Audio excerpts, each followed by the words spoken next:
The year is 1975. Angola descends into a bloody civil war. For South Africa, clinging to apartheid rule, this is a nightmare scenario. Communist forces stand poised to spread their influence, threatening the very heart of white minority rule in South Africa. In the corridors of power in Pretoria, a chilling plan begins to form. A seasoned South African officer, Colonel Jan Breitenbach, takes a gamble. Among the defeated Angolan rebels, he sees not enemies, but potential weapons. These men are hardened fighters fueled by a desire for revenge. More importantly, they know the enemy intimately. Breitenbach proposes the unthinkable: turn these former foes into South Africa's secret weapon, offer them a chance to fight for their survival, and take vengeance on those who defeated them. They will wear the enemy's uniform, eat the enemy's food, become the enemy. This new unit, the 32nd Battalion, is born in desperation and fueled by ruthlessness. Their mission? Destabilize the enemy, sow terror in their ranks, and vanish those who oppose them. But can a regime built on oppression trust those who were so recently fighting against it?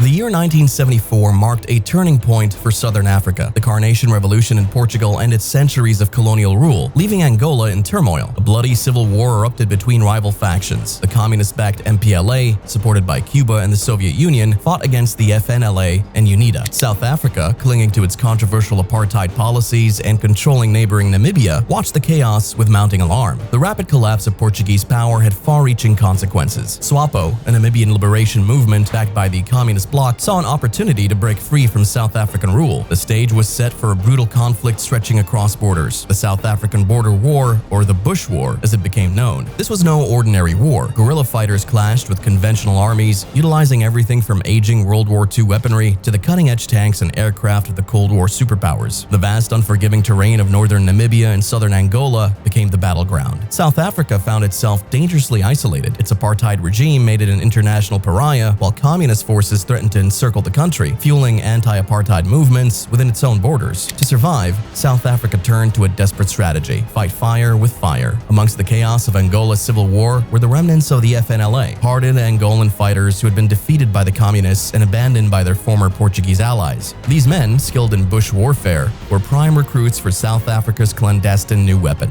Colonel Jan Breitenbach, a cunning and ruthless South African strategist, recognized the potential amidst the Angolan chaos. He proposed a daring plan: forge battle-hardened remnants of the FNLA into an unconventional fighting force, a unit loyal to South Africa, not ideology. These were not idealistic freedom fighters, but men shaped by brutal conflict, motivated by survival and a thirst for revenge. South Africa's military establishment was initially hesitant. Enlisting former enemies, men with no allegiances to South Africa's cause, was a dangerous gamble. Yet, with the threat of communist expansion looming, desperation overruled caution. In 1975, deep within the Caprivi Strip of Namibia, the controversial plan was put into action. Former FNLA soldiers, mostly from northern Angola and possessing extensive knowledge of guerrilla tactics, were recruited. The promise was simple: wages, food, and a new mission to avenge their losses and protect their families. Soon, these Angolan recruits became the core of a new unit, known officially as the 32nd Battalion. The name was a nod to their origins. Angola's telephone country code was 32, but amongst the ranks of the South African Defense Force, they quickly earned a far more fearsome moniker: Os Terriveis, the Terrible Ones. Colonel Jan Breitenbach wasn't a traditional soldier. He knew the 32nd Battalion couldn't win a conventional war. SWAPO forces, backed by communist powers, were too well equipped and too numerous. To survive, South Africa had to turn the tables. His solution was as ruthless as it was ingenious. He turned captured SWAPO fighters into his ultimate weapon. Men facing imprisonment, even death,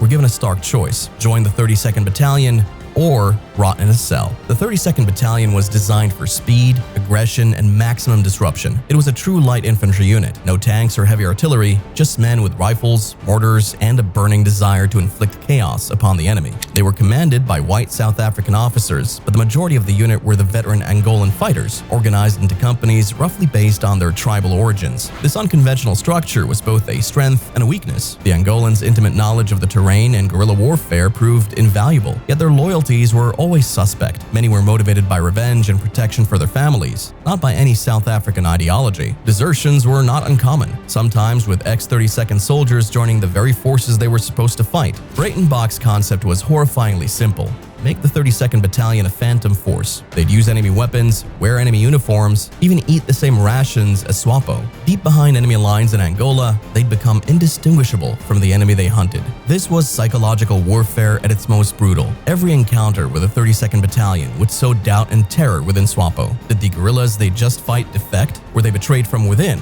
Paranoia would spread, fracturing their trust and shattering their morale. Breitenbach's aim was chilling, make SWAPO fighters vanish without a trace. No bodies, no evidence, just an unsettling silence fueling the fear that those who vanished could just as easily be anyone within SWAPO's ranks. In 1976, the 32nd Battalion was plunged into the maelstrom of the Angolan Civil War as part of Operation Savannah. South African forces intervened to support the anti-communist FNLA and UNITA against the Soviet-backed MPLA, hoping to halt the spread of communism. The newly formed 32nd Battalion soldiers fought with savage ferocity, their Angolan experience invaluable in the harsh bush conditions. While Operation Savannah ultimately failed to prevent Angola from falling into the communist sphere, the 32nd Battalion proved its worth. Their aggressive tactics and relentless pursuit of SWAPO guerrilla forces infiltrating Namibia drew both fear and respect. They had solidified their place within the South African war machine, but also marked themselves as a different breed of soldier, operating at the fringes of conventional warfare.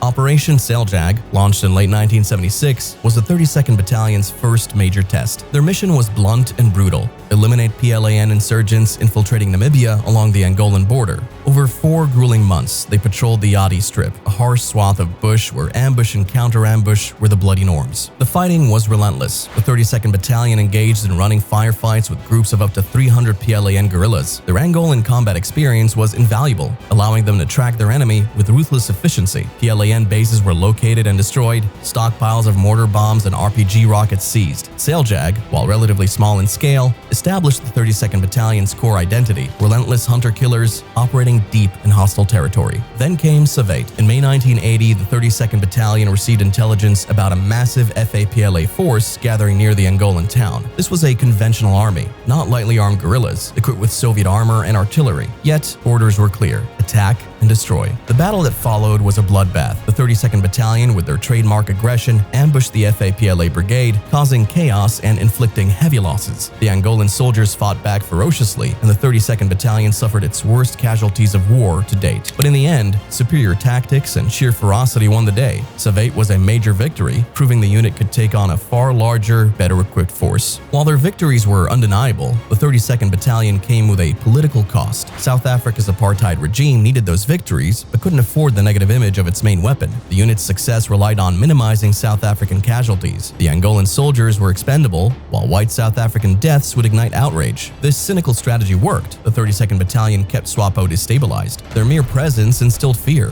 fueling paranoia and undermining their enemy's morale. Yet the unit was always a reminder of the inhuman lengths the apartheid regime would go to cling to power. Their existence, a reliance on former Angolan enemies, tarnished South Africa's reputation internationally. In 1993, the tides shifted. With apartheid crumbling and Namibia's independence secured, the 32nd Battalion was disbanded. Their Angolan soldiers, men who had turned on their own country, were now outcasts. They faced poverty and discrimination. Cruel fate for men whose loyalty had been bought, not earned. Their motto, Pro Elio Pro Cusi, forged in battle, is chillingly accurate. They were a weapon born of desperation and cruelty. Their existence proof that in wars like the Bush War, there were ultimately no clean victories. Let me know your thoughts in the comments below. If this story sparked your interest, please like, subscribe, and hit that notification bell for more historical explorations.